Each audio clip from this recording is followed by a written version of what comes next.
Made a brief appeal about a tragedy that marked the start of 1997.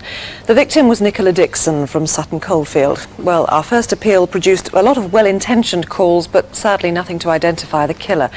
Tonight, we hope a reconstruction will jog more memories and maybe help one or two people with their conscience. Morning, about 9 o'clock or so on Sunday morning, and she was on a doorstep. She said, "Aren't you going to wish me good luck for the driving test, Dad?"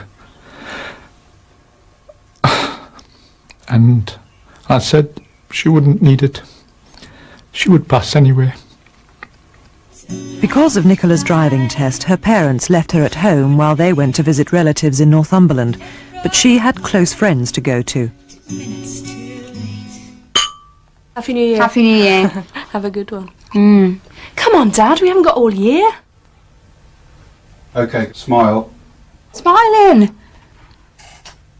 She was just really nice and she was my best friend. I didn't ever think she was going to go away like she did. New Year. Yeah! We were both going to go out with different people until after New Year, and then we'd meet up at 2 at Nicola's house. Yeah, fine. But I've got to go. I'll leave the keys outside the house somewhere. Yeah, just chuck them in the snow and I'll find them when it thaws. Ha ha ha. See you in 97 then. God, yeah, 97. Have a brilliant time. At 8 o'clock on New Year's Eve, Nicola joined a group celebration at the Good Hope Social Club. But apart from one close friend, she barely knew the others. She just seemed really happy that, you know, it was the first time that she hadn't been going out with anybody and that she could enjoy New Year to herself. She had a thing about dancing, and I'm not a dancer, and she was trying to like bribe us all into dancing.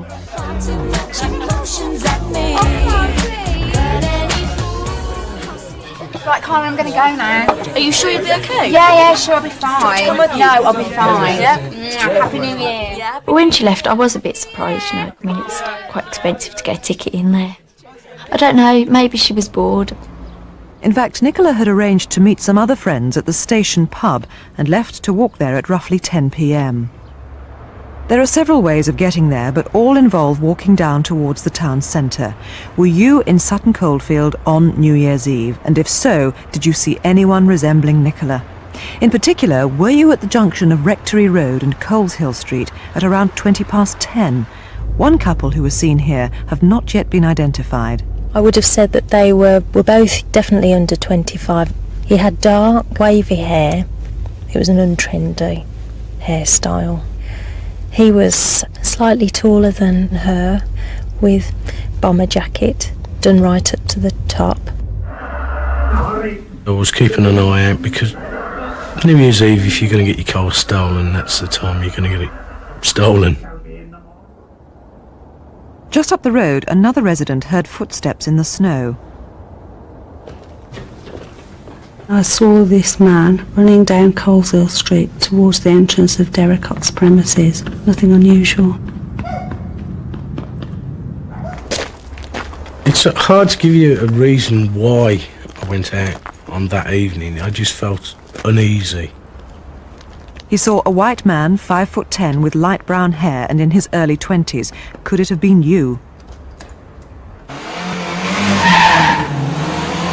I thought, what an idiot making that row. Because I'm a mechanic, I recall the car quite well.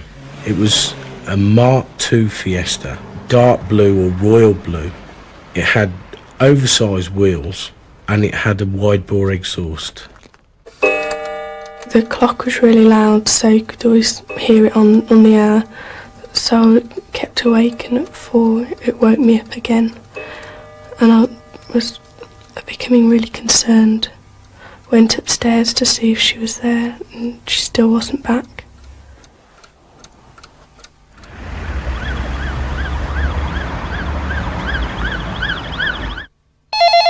I tried to ring on New Year's Day in the morning. Several times I kept getting my own voice on the answer phone, and I couldn't understand why. It was unlike Nicola because she would have been trying to get a meal ready for us, trying to find out what time we'd be back. And we actually drove back past Trinity Church on the way home, and we saw all the police cars then. And then we got home a minute later and the police car was waiting outside. There was a police car parked outside at the bottom of our garden, and we knew obviously it just had to be connected. It wasn't there by accident. Of course, what we did here was far worse than we could have ever really have imagined at all. Nicola had been sexually assaulted and beaten to death. Well, the man leading this tragic inquiry is Detective Chief Inspector Kelvin Roberts. It's 4.5 months since Nicola died. Who are you hoping to appeal to tonight? 4.5 months is a long time for the family, obviously, but it must be an awful long time for the person who's killed Nicola. The stress upon them must be tremendous, and I find it hard to believe that they haven't spoken to somebody about it, confided, or somebody who close to them hasn't realised that they're acting differently, and it's that sort of person we want to come forward and help us tonight. Now, this happened on New Year's Eve, bound to jog a lot of memories because most people remember what they were doing that day, of course. That's right. It's been very easy for us to say to people what we do New Year's Eve, and of course we can't ignore the fact that people have been coming into Sutton Coldfield for parties and that sort of thing, so people who don't normally live there, they may well have seen something that they don't realise is significant to us, and again we need those people to come forward. Let's go into a bit more detail into those sightings. The couple seen on Trinity Hill, first of all. Why are they particularly significant to your inquiry? Well, we know Nicola left the social club at about 10 o'clock, so 10:20 is a realistic time for her to have got to Trinity Hill at Rectory Road, so I can't rule out the possibility that this couple, Nicola was one of them. They haven't come forward. We've done national and local publicity. They still haven't come forward, so clearly it is now very important that if they recognise the description, they do come forward. If they're having an affair or something like that, I'm not interested. I just need them to come forward so I can eliminate them. Now, the girl does fit Nicola's description. She had long dark hair, was wearing a dark jacket, so it's very important that we know what the man looked like. That's right. The man is about 25, probably a bit under 25. He had dark, wavy hair, which is described as untrendy. He was wearing a black bomber jacket and he had stone blue jeans. Now, the man seen by several witnesses running down Coleshill Street, that could be the same man. Well, it could be, but we were not definitely linking the two people, but it is a significant time. It's about 20 minutes after we believe Nicola may have been at the corner. He was seen running down the street, and of course the screams have been heard a bit earlier, so it is very important that we trace this man. And what did he look like? He was about 5 foot 10 inches tall. He'd got a bomber jacket on as well, a dark coloured one, and he'd got jeans on.